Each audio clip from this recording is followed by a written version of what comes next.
In this video, I'm going to explore why I lost the back end of my Berlingo whilst towing on the way to Rustival. Plug achieved. We've also got some very excited NEC Classic Motor Show news to come at the end of the video, so stick around for that. But yeah, well, I was driving down a country lane, there was mud on the road, contributing factor. I was going fairly steadily because I have to. Bella the Berlingo fairly heavily laden, and she was towing Bob the folding camper. There's about probably 600 kilos of weight here, around that, hanging off the back.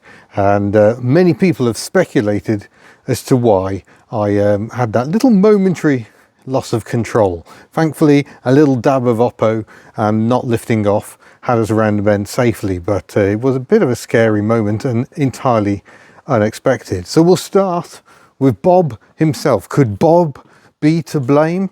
One thing that's a critical part of this is how does the handbrake operate? Are the brakes nice and even? Let's test that. Well, I was filmed the other day, but that seemed pretty even. I convinced myself there was a brake imbalance, but I don't think it's that. And to be honest, I wasn't braking into that bend. We weren't going that quickly. I just slowed down, steered her in, and hey, all got a bit unsettled. So I don't think the brakes come into it. Another key factor is the tongue weight. It's how much weight this towing hitch imparts on the tow ball of the vehicle. But there's not a lot we can do about that. I've still got a leisure battery even though it's dead, and I do that primarily to keep the tongue weight or nose weight kind of where it should be. But when it comes to the structure of Bob, the only area you can move weight around is kind of this bit right over the axle, and even then forward of this door you can't put a lot there, so that you can't vary the load very much. So I'm going to say tongue weight or nose weight, not an issue. Well, what about the tyres? These are Joy Roads, the finest, cheapest, nastiest Chinese tyres. I have no idea how old they are. I can't actually find a date code on them. There's a 2005 there at the end of a big long code, but I cannot find a date code in the normal place. It'd normally be after the 82H speed rating. Here you would have something to indicate the year, but we don't seem to have that. So I'm going to say these are very, very old. And I'm going to put that down as a contributory factor, just like the mud on the road, but not the main reason. I've had a good hard think about the exact circumstances, and I don't think speed was a factor either. I don't think I was going too quickly for the conditions, but maybe I was, given there was mud very obviously on the road. But oh no, I found something that was definitely an issue, and it's probably the main instigator of the trouble. That thing is tyre pressures. When we finally found a petrol station with a working pump, that took some doing, we discovered the rear tyres were at 24 psi. Now that was at least 10 psi lower than they should have been, possibly even higher pressures, given we were towing and had the car loaded up as well. So it's no wonder she slid away. We got a cheap tyre underinflated. That's not good. The front end felt a bit scrabbly at times as well, and I couldn't really put my finger on what that is. We fitted these tyres this year, and yes, they are Kenda Kinetica Eco Chinese tyres. They were cheap, but even so, I would expect better. We found these were at 40 psi. So the garage that fitted them, which I may not use again, completely overinflated the tyres. Sadly, not the only time I've had this issue. So really, the onus is on me. I'm the owner and driver of the vehicle. I should have checked the tyre pressures before we even set off. I erroneously thought that when we got Bella out a short while ago and she went off to have the welding work done, I thought I'd checked all the tyre pressures, and I had not. So the rears had just leaked away a bit of pressure. That's definitely on me. And while the garage should not have inflated these to 40, that's also on me. I should have checked the pressures. Brought these down to about 32, 34, I think. And the front end now feels an awful lot better, a lot less scrabbly. But I think really I should have some better rubber on this car. I've kind of lost my faith in these tyres. So I think that will be happening at some point. We will put some better rubber on Bella de Berlingo. Although the future of this car is up for debate. There will be a video coming on that, and a certain Subaru you may remember. Lots to discuss with the Subaru. That will be in a future video.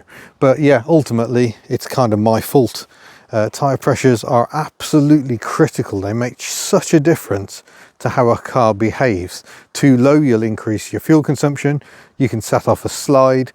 It's all bad news. Too high, and the car can become very, very skittish indeed. So that one's on me, folks. So go and check your tyre pressures.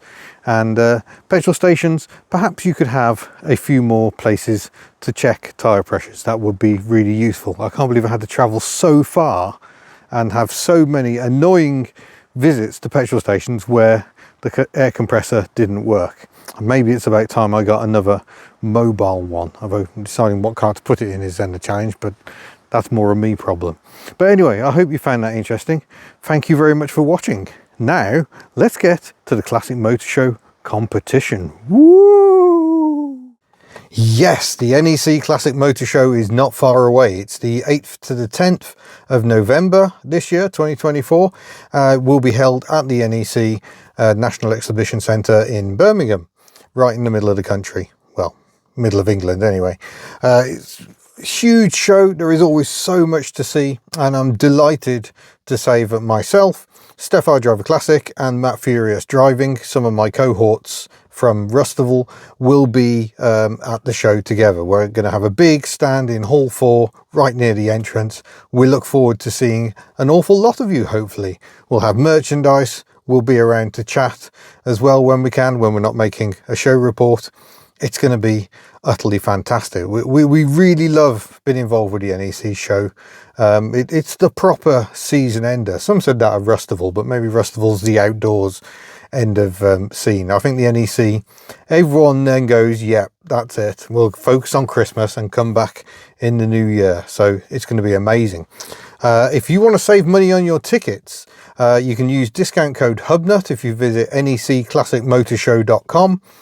Buy your tickets, use discount code HUBNUT for £2 off per ticket, not per transaction, per ticket. So that's a useful saving. And we've also got a competition to win a pair of tickets. And it's a very easy one. All you have to do is email ian@hubnut.org, subject line competition, and in the body of the text, say what car I'm in.